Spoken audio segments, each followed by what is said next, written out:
Welcome to Red Eye. Hello, everyone. I am Tom Shalhoub. Let's check in with TV's Andy Levy at the Red Eye Tease Deck. Andy? Thanks, Tom. Coming up on the big show, a court rules that the magnetic toys known as buckyballs are legal once more. Good news for me, bad news for the guy who sold me eighths of Bucky Bees in the alley every Tuesday. Plus, a video called This Panda is Dancing that has no pandas and no dancing. I haven't been this disappointed since I went to a bare naked ladies concert. And finally, Robert Wagner stops by and he and Tom have a heart-to-heart. A special shout out to our viewers over 50 who are the only ones who will get that joke. Back to you, Tom. I think they get the joke, Andy. Thank you. Let's welcome our guests. She's gorgeous. Everyone has to be nice to her. Her bleeding heart's been broken since November 8th. Democratic strategist Jessica Tarlov. He's loopier than a Blue Angels air show. Comedian Nick Mullen. He's made more money from harassing phone calls than the guys who kidnapped Frank Sinatra Jr. Comedian Jim Florentine, whose new comedy special, A Simple Man, is out December 9th. And like a sardine, he's salty and often canned. Sitting right next to me, host of the Gavin McInnes Show on Compound Media, Gavin McInnes. Okay, let's start the show.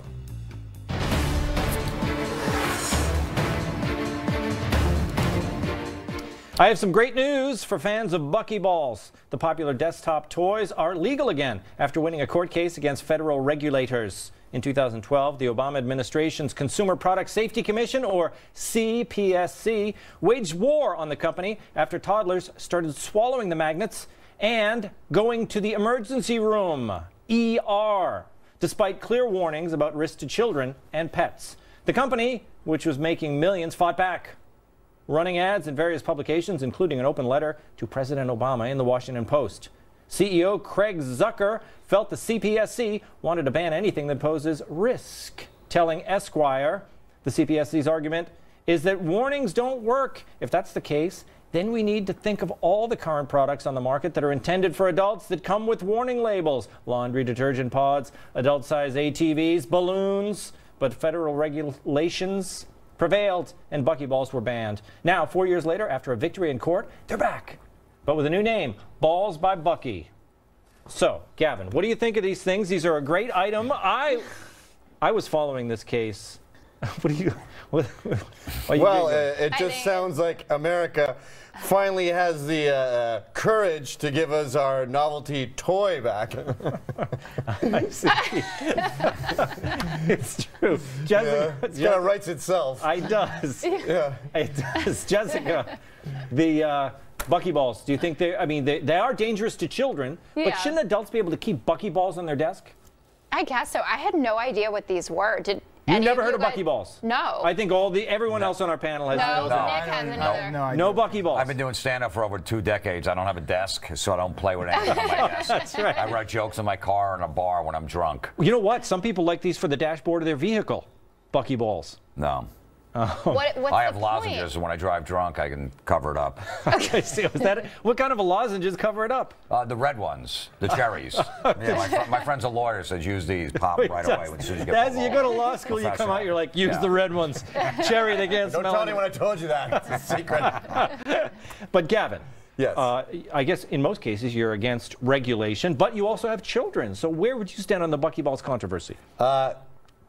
Jokes, puns aside. Yes. You know what the danger is with magnets, right? If you swallow one, it goes in your intestines. Then you swallow the other one, and when they meet, going through all the paths, they get stuck together, and now nothing can get down, and you can't eat, and we got to operate on you. That's why pets can't have them.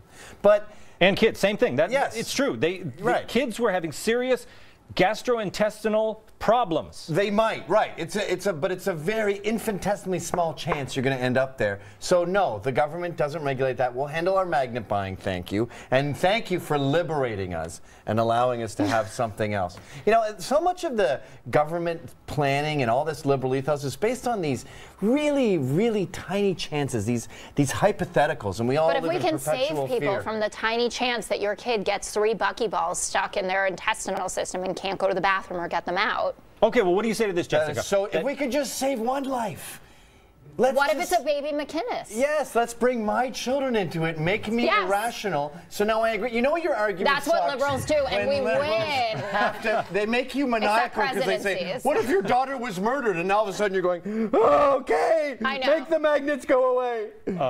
Well, I think I got to go to Nick. Well, I don't know. I guess I would be anti-regulation in most cases, but he didn't invent anything. These are just magnets. They're magnets, yeah. He didn't invent magnets. But he produced them, and he had a whole warehouse full of them. I don't care. I don't know. And what is? How have you been following this legal battle this entire time? Because several years ago. This is like the legalized weed movement for people.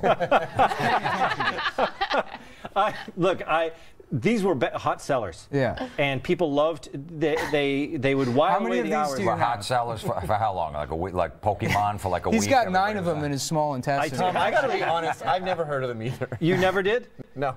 Maybe it's a Had you thing? really, or your writers told you about them Listen, when today? they were banned, I thought it was a great injustice because the company they were making big money. And it was a fad, but they were making money hand over fist, and all of a sudden they came in and said, you know, you got to take it. They were in every toy store in America.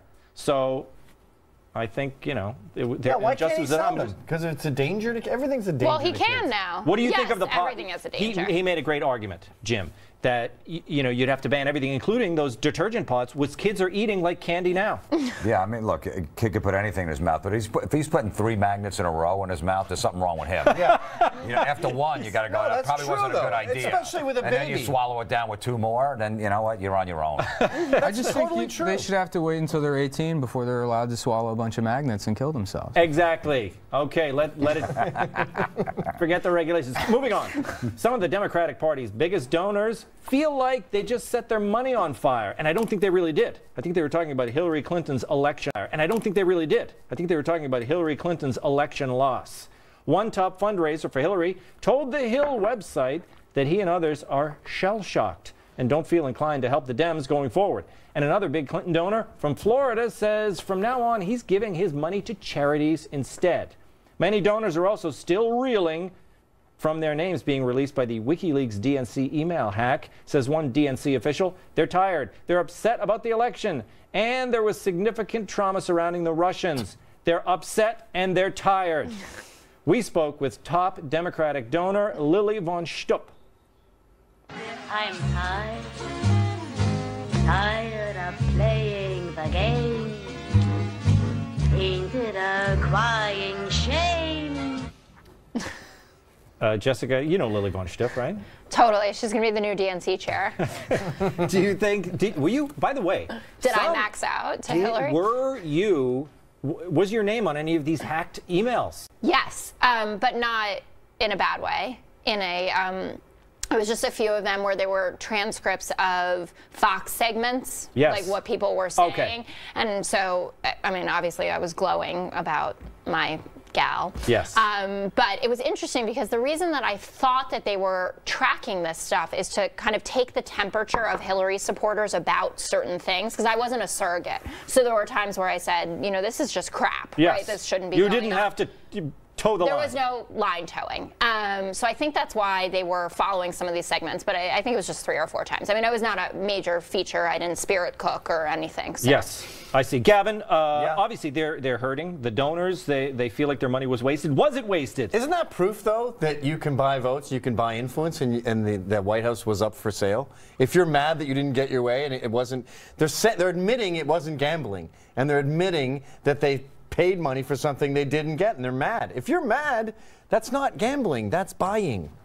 It makes sense to me. Yeah. But the thing is, though, shouldn't they get, I mean, they paid so much money, these donors. Of course they feel like they're entitled to something. Well, that's not the deal in democracy. And I think everyone should be turned off from all donations to political campaigns, because we're seeing she raised, what, $1.3 billion. She's spending she went up 84% in the last week, spent like $30 million on TV ads. And as Ann Coulter points out, TV ads don't work.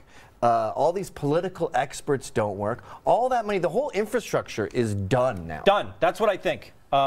Florentine, I think that the money, it's all over. But they're gonna try to keep doing this. Do you think it's time to overhaul the whole? I'm not talking about campaign finance reform. I'm just talking about don't take ads out anymore. It's a waste of money. It is. It just annoys people in the middle of a football game, you know, seeing a bunch of sad kids going, oh, Donald Trump said this. What am I going to say to my kids? Yeah. You know, oh my God, I can't believe you said they're gonna cry the next day in school. So it's stupid and it doesn't work. And look, of course they're going to be pissed. You know, that's like, I gamble a lot on football. So if someone goes, look, put $5 grand on Denver, it's my lock of the year, and I put $5 grand on it, and I lose, it's a lock, just like Hillary was supposed to be a lock with these people. And then a week later, he goes, put $3 grand on the Jets. It's another lock. I'm like, no, I'm not listening to you. I got a hangover, and plus, who puts money in the Jets anyway? That's a guaranteed to lose. But these people are mad so at I have the a hangover. Yeah. These people are mad at the Jets. You go, wait a minute. If you're mad at the Jets, then the game was fixed. You know what I mean? Absolutely. Like they're getting mad at the players on the team, and you go, you're not supposed to know the players on the team. So I can't go back to my bookie and go, that wasn't fair. Right. I put all that money on, and the Denver was supposed to win. Yeah. You know what I mean? And that's what they're trying to do. This is also like a top of the ticket down ballot difference issue here. I mean, a lot of these people are still going to give down ballot to the races. I mean, we know that. That's a technical term, down ballot. You're talking about all the senators and Congress people. Yeah, we did take back seats. It's not like we didn't gain control. Not as many as you wanted, Jessica. No, of course not. But I think that people, they want to know, if you're someone who gives money or cares about these things, you want to know that your local representative is of the party that you are. So they're going to be giving, I think, to, you know, more local causes than giving to the top. Because I don't think we know how elections are going to look in 2020. We just have no idea if this Trump effect is going to continue. Are we going to revert back to how it was before? But I think that people will continue to give locally. Sounds like a real sales pitch to me, Nick. What do you think? I don't know. I think donating anything is for suckers. Across the board, yeah. I would never donate to anything. It's a good tax write-off, though. Yeah, but you can buy things, and that's a tax write-off. But you deduct it as a business expense. Obviously, it would be dumb for you, right? Because you know, your money, it'd be gone. Well, I don't have any money. But if you were a rich man of industry and you had like the Koch brothers, I mean, they give money, and when they get the politicians in that they want, it ends up actually making them billions. Isn't that right? So it is worth it to them. I don't know. I have no idea. Sure. Maybe that's how it works. I'm trying to buy lunch tomorrow. Yeah. Okay. All right. It works. So I mean, they're the ones that have to, you know, they have to look at this new system. The money is not working for them, Well, the Koch brothers Jessica. aren't too worried right now, I think. Yeah, they're doing fine either way. It's okay. more the liberal Kochs. Moving on. Hot topic. I was working at my desk eating a sandwich today, and this video caught my eye.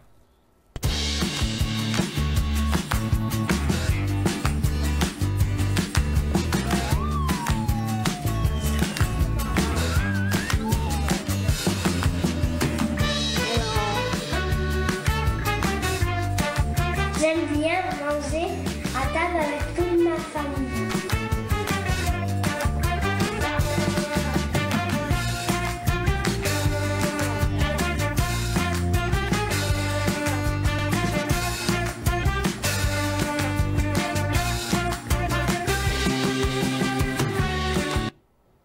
I've been hearing about this for years, but I don't want to spend 2.5 hours a day sitting at my table eating.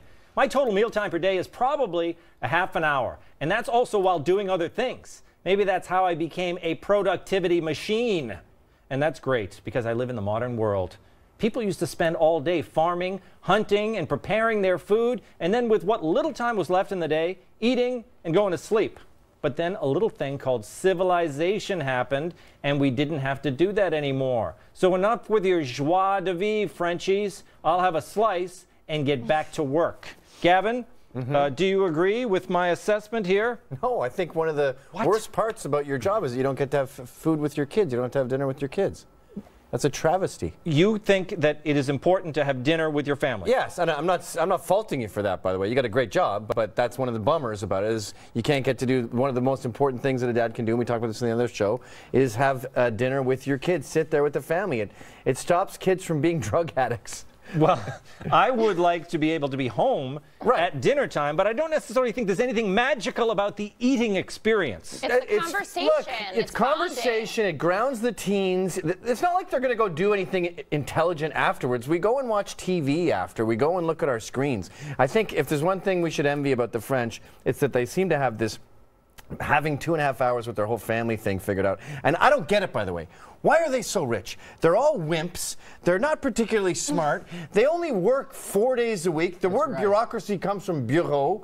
How is it nuclear power? Where are they getting all their money from? I don't know. Nick, you're agreeing with Gavin. Well, yeah, I just think it's time for America to go back to hating France. They had a good year. I want to be clear that I do hate France. Yeah, France is terrible. Where are they getting this attitude that we are better at eating than you?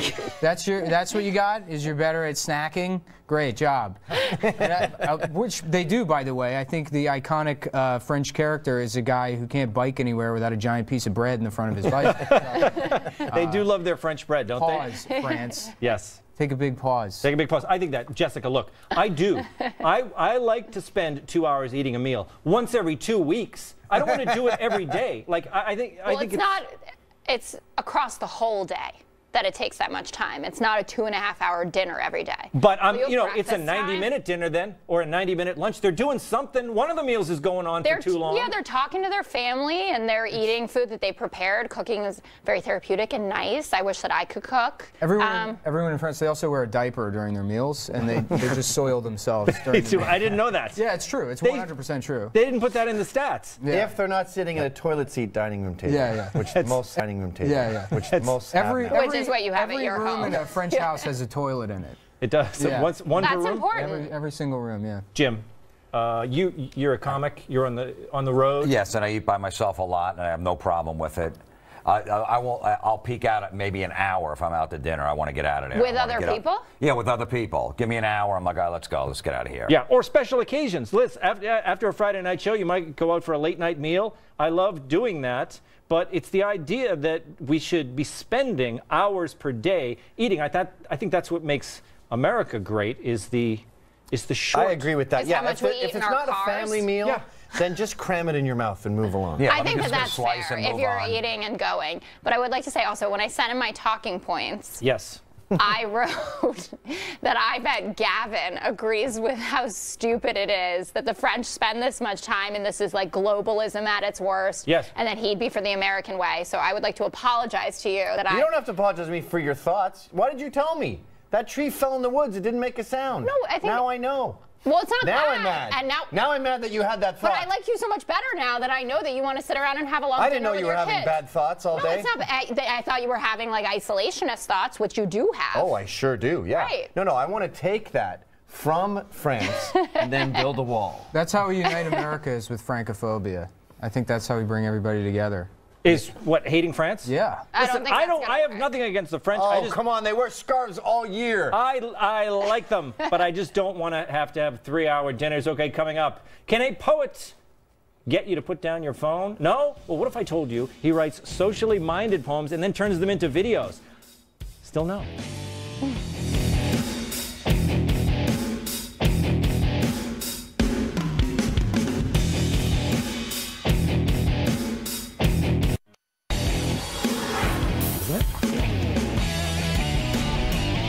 Young people are addicted to their phones. It's the only way they can stay in touch with their grandparents.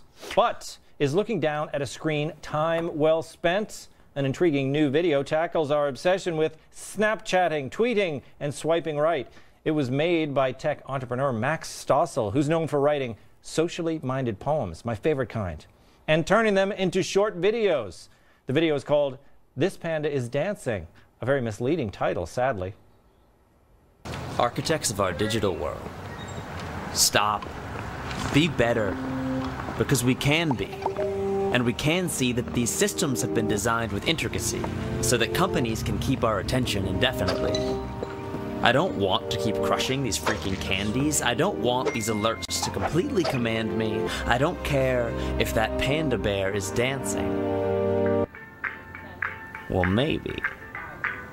With a hula hoop. Okay, this is fantastic. Gavin, I wish I had your expression while you were watching that video. These are very popular, these videos. They get millions of views. Put down your phones and live your life. Should this guy be lecturing to us about this? No, he's right that we are totally addicted to screens, and it's a huge epidemic, and I don't know, I'm addicted to them too. I don't know what to do about it, and besides having some sort of lead shell around the house that prevents any internet coming in. But Is there anything worse than poetry? Nothing. No. It's for failed rappers, failed comedians, failed stand-ups, failed everything's. I mean, my son could be gay. I'd be bummed out for maybe 8 seconds. You know, if he got into crime, I might go, "Oh, what's the matter with you?" But poetry, I would say, "Goodbye, son." There's the door. Well, I mean, I guess I would just like say, podcasting is for failed comedians. My podcast is Comedy Metal Midgets. Yeah, every Monday. I'm not allowed to say the name. You can't say your title. So. I wish we could, but they'll find it. Why? Because it's too dirty? It's a subject that we won't want to talk about on this. Oh my God. But I'll they're gonna search for him and find it anyway. Yeah, Nick, but what do you think of this guy's video? Do you agree with him? Does it cut off there? Because I was ready to hate it, but then at the end it looked like it might have been satire that he's making fun of poems. No, he was not. It gets even more poemy as the video goes along. He's trying to tell people that we're too obsessed with texting, and in the end he's high-fiving everyone because we have to connect to each other in the flesh. Yeah. I think that's right. I mean, I don't think the video is sensational, but... I remember my life was terrible before I had access to the internet all the time. I would get so bored and angry, and I mean, what do you do when you have nothing to occupy yourself? I used to throw knives at the wall in my apartment. And I mean, it's like, it sounds like I'm doing a funny bit, but I really did. Me and my roommate, we started throwing knives at the wall one day while we were drinking, and that was like maybe 2 years before I had a smartphone. And then it all changed. Yeah, and we lost the security deposit. And if I had an iPhone, I would have been playing Candy Crush. So you didn't, back in those days, you didn't go out into the world and make friends? Nah, I stayed home drinking. Are we too attached to our phones? No, I don't think so. You get a lot of business done. Gavin, you got a million things going on. You can do business from your phone. But we go too far with it. No, look, I used to be carrying around a big computer or a laptop when I'm on the road. Now I got everything on my phone. Yeah, but you're not walking down the street. The amount of times that I almost get hit by a car daily because I'm on my phone is astronomical. There's a guy who lives in my neighborhood who's seen me do this. He's always like, "Hey, it's happening again to me." And I'm like, and I always finish the text. It doesn't even matter because I think the car is gonna stop for me. We spend way too much time on our phones, and also, which I don't know, I didn't watch the entire video. You didn't? No, I didn't, but because I knew what it was about. And they go into these dating apps, which is so interesting because people spend all this time in these dating apps, and there's that, that movement that's trying to reconfigure dating apps so you can't just swipe on people, that you actually have to write to them and connect to them. But then people go on dates and they are on their phones the whole time. Yeah. They're not even paying attention. I'm like, you can't have sex with your phone. No, you can't. So you should pay attention to the person. Looks like, Nick kind of perked up there. I think he has some ideas. It might be a startup. I tried one of those VR headsets recently, and what's that? I guess you can say we gotta go. PlayStation. We gotta go. I'll let you fill her in during the break. Coming up, halftime. What do you mean by that? With Andy Levy. With Andy Levy, and a brand new episode of the Red Eye Podcast is available now. Subscribe on iTunes and on FoxNewsRadio.com. Hey everybody, welcome back. Time to find out what we got wrong and what we missed from TV's Andy Levy over in the Red Eye News Deck. Hey Andy. Hey Tom, how are you? Good. Excellent. Buckyballs are legal again. They're legal? Yeah. Jessica, like you, I had also never heard of these things. I can't believe you guys. I thought Buckyballs was either a reference to Buckminster Fuller or something from like Captain America / fiction. The second part of that I understood. The first whatever. I don't know what that is either. Oh, okay. No. All right. But thanks. Then I will let it go. Thanks for giving me the first, It sounds like a miscreant from the 30s, like a real bad kid. Buckminster Fuller? He invented the geodesic dome? The Epcot Center. All that stuff? Yeah. There's an element named after him? Oh. Anyway. Jim, you said your lawyer friend told you the red lozenges cover up drunk driving. Yes. Just curious, where did he go to law school? Trump University. Yeah, I'm not exactly sure. I was down by Philly somewhere. All right. Yeah. Okay. I don't know. I used to meet him down there. We go to a strip club afterwards. He wasn't really studying, so. Right. Okay. Gavin, you said so much of government planning and the liberal ethos is based on these tiny chances of something bad happening. And then Jessica's response to that was, but if we can take away that tiny chance. But can you say that? You could say that for literally anything in the world. Yeah, like let's make mandatory teeth brushing. If you don't brush your teeth, you get an electric shock. Yeah. And we will wipe out gingivitis and all plaque. And if we can just save one life, let's have everyone be free to die. How about that? Jessica, agree?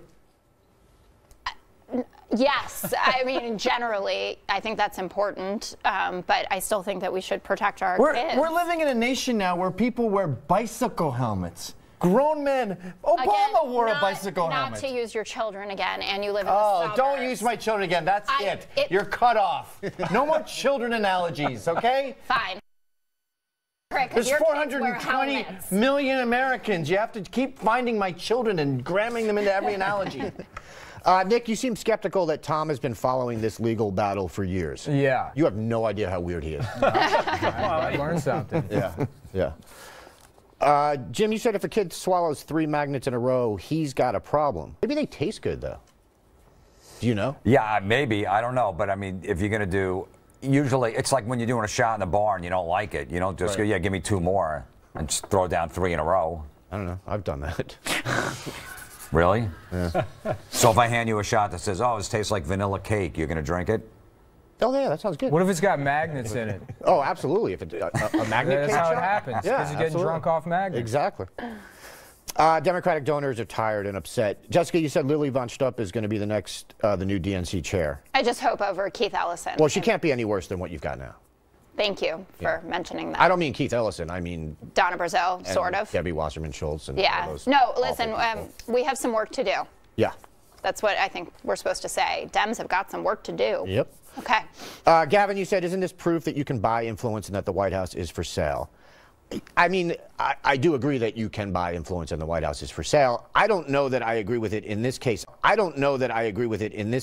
They could just be mad because they spent all that money because they wanted her to win. Yeah, but the tone seems to be not, I'm sick of betting at the horse races. It's, I'm sick of this particular horse. I'm not betting on this horse anymore because it ripped me off. And you'll notice in the political cartoons, this is a common theme, and it has people lining up to get their money back. And you'll see a lot of Saudis, you know, sheiks in the line. And you realize that I think America has finally learned that everything was for sale before. Yeah. I feel bad for all those foreign governments that gave all that money to the Clinton Foundation. Yeah. Well, they're not anymore, boy. They're what, they went down like 70%? Well, they're just doing business with Donald Trump now. I mean, this is just going to be the new version of it. I prefer business to buying favors. Let's do deals. Buying favors. All right. Let's make a deal. Jim, you talked about how annoying the political ads are, like when you see them during football, et cetera. Imagine, though, like we live in New York where there weren't a ton of presidential ads because everyone knew Hillary was going to win the state. Imagine living in a swing state when it's like 24/7 wall-to-wall political ads. Yeah, it's and they're really into their football, whether it's college or pro. So, you know, their team's down 21-0, and then you have to see a bunch of sad kids almost crying because something that Trump said on a bus 11 years ago. They don't care. It was so They're gonna vote for Trump just because Hillary put that on, just to bum them out. They're already bummed out that the team's down 3 touchdowns. I agree. Nick, you said donating anything is for suckers. Does that include bodily fluids? No. Because you're selling them. That's not. They pay you for that. All right, fair enough. Yeah. Okay. Well, it depends. I don't think they don't pay you for blood, do they? That relates to the name of his podcast. Yeah, no. See how I got that in? Yeah, thank you. You're welcome. It's good branding. And let's leave it there. Okay. Well, I can explain you get paid, I think, $50 up front for blood donations and $20 every time you go back. Oh, all right. Obviously, I've never donated blood. Well, you're a bad person. Well, selling. I mean, there's donation, Andy, and then there's the selling. They have the two. True. Yeah. No one sells. I guess you can sell blood. it. Yeah, he just said plasma centers. Yeah, I don't do it, but I know you can. Really? Yeah. And like for legit, for blood transfusions, and not like. Yeah. No, it's for horror movies, for special effects. Yeah. French versus American eating habits. Gavin, I love eating alone. For me, that's like prime reading time or whatever. But I think you're absolutely right that it's important for people with kids to have family dinners. And I totally agree with you that Tom is a horrible dad. I don't think he said that, Andy. Well, no, it says he did. Oh. Nick, you said everyone in France wears a diaper while they eat and they just soil themselves. I could not find any evidence. No, it's true. It's 100%. For you, first of all, you have to give me time to go to Wikipedia and click log in before you go fact. I'm not saying it's not true. I'm just saying I couldn't find any evidence to back it up. Well, take my word for it. All right, I will. Thanks. That Panda is Dancing video, which was easily the worst Black Mirror episode I've ever seen. Nick, after we played a brief clip from the video and you said, oh, did it cut off there? Because it seemed like it might be satire. Yeah. Thanks for watching the whole 3-minute video to prep for the show, man. Hey, you're welcome, Really, man. really. I was doing satire just now when I said that. Oh. I actually watched it. I was doing a character that like doesn't prepare for the show. I didn't get that because I dresses like a homeless person, and you know, sort of happy. He was getting money for his blood. We have to go. All right, Andy. Thank you. Coming up, my great interview with the great Robert Wagner. Stick around.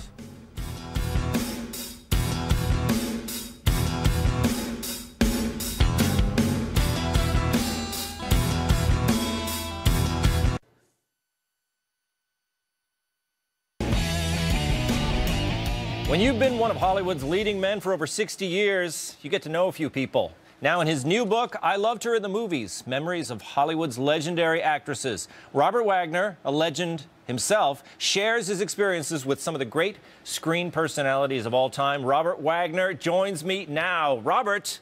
Thank you. Fantastic. You know, of course, I grew up with Heart to Heart. Right? And then I started watching all the classic films. It wasn't until college that I started getting into all these old movies. You worked with so many actresses, and I want to just kind of go through some of them, all right? Sure. I'll just kind of name off the actors, and you can give me some memories of them. Bette Davis. A memory of Bette Davis. Yes. Very definite. Yeah. She was very definite. She knew what she wanted. Exactly. Now, a lot of these actresses, you said in the book, you started off, you know, going to the movies and watching these starlets. Yeah. Were there any screen legends that you watched and then you were able to work with them?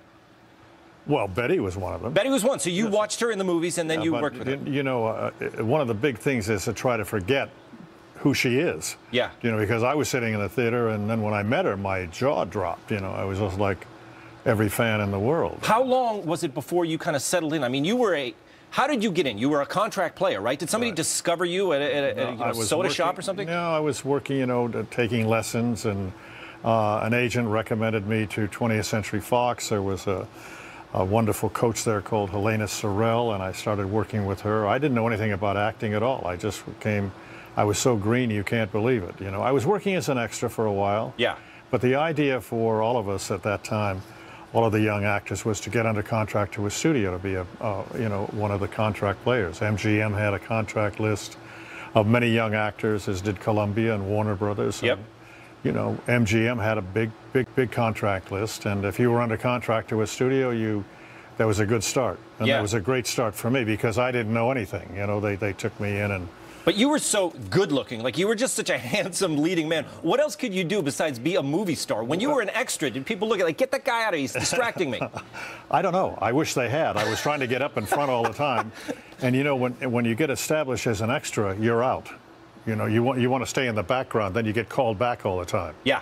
If they once establish you and they know who you are, you can't be in the movie anymore. Yeah.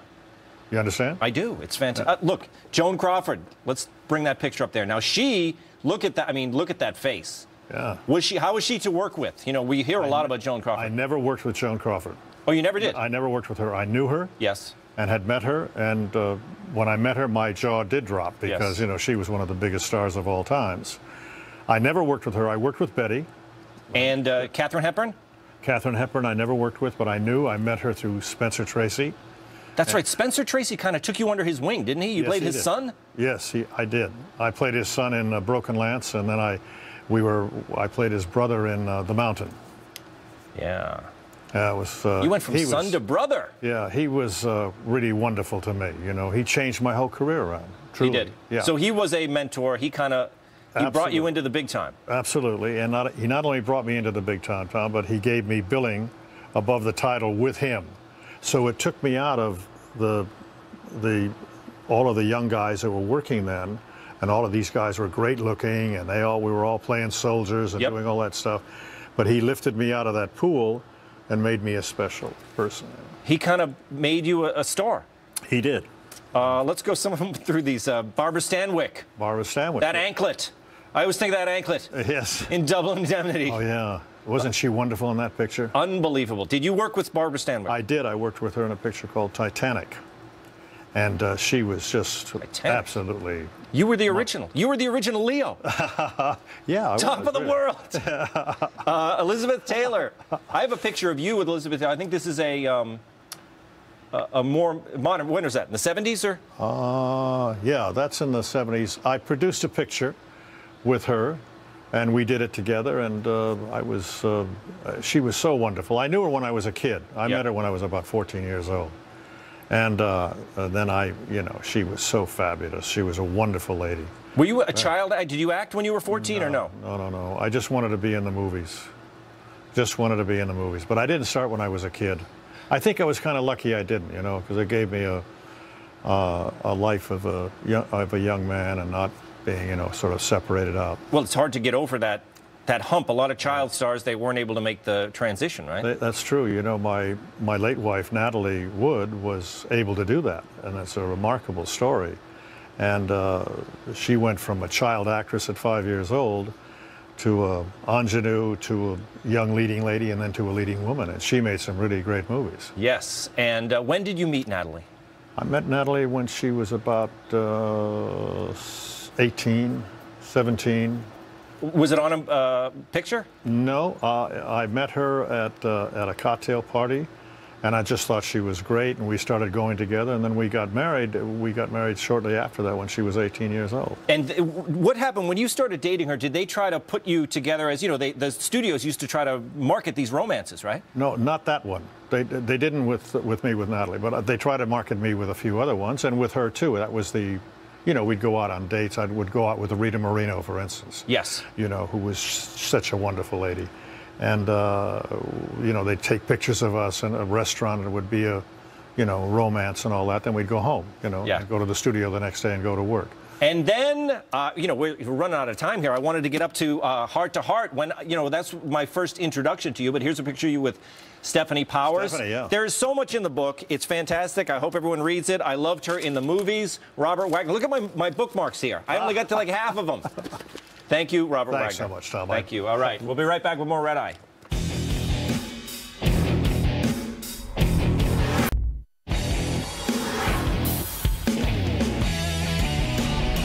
Coming up on the next Red Eye, Aruba Ray Allen Kennedy, Greg Johnson, and Ambassador John Bolton.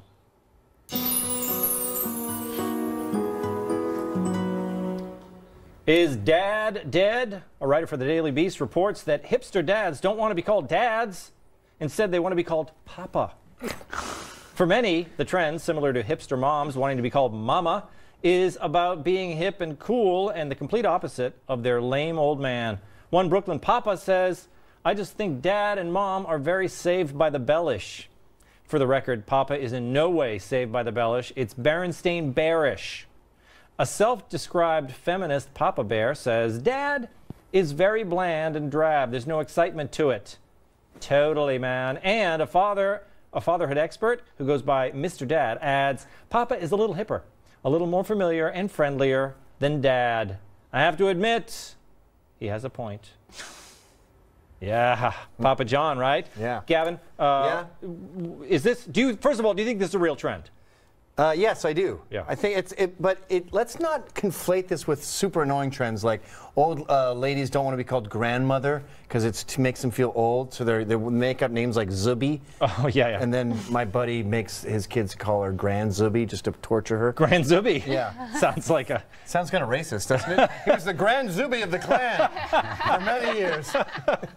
But you got to remember here, with this thing, our generation, Generation X, didn't have kids at all. And I blame divorce. So I think these dads that they don't want to be associated with were lame. Like, we had cool dads who stuck around. But a good 60% of Generation X had terrible dads who gave up on them and went and bought a car and got a new girlfriend. So I kind of get that they don't want to be associated with boomer dads, because boomer dads were the worst. I see. Okay. My boomer dad is awesome. Well, look. That's anecdotal. Jessica, Papa, good name. And you talked about your kids. Look, is it a good name? Does it work, Papa? Oh, I think it's awful.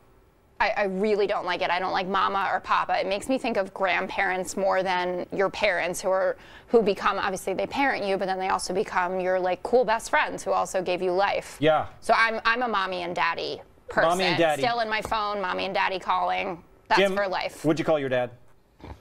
A lot of things. No,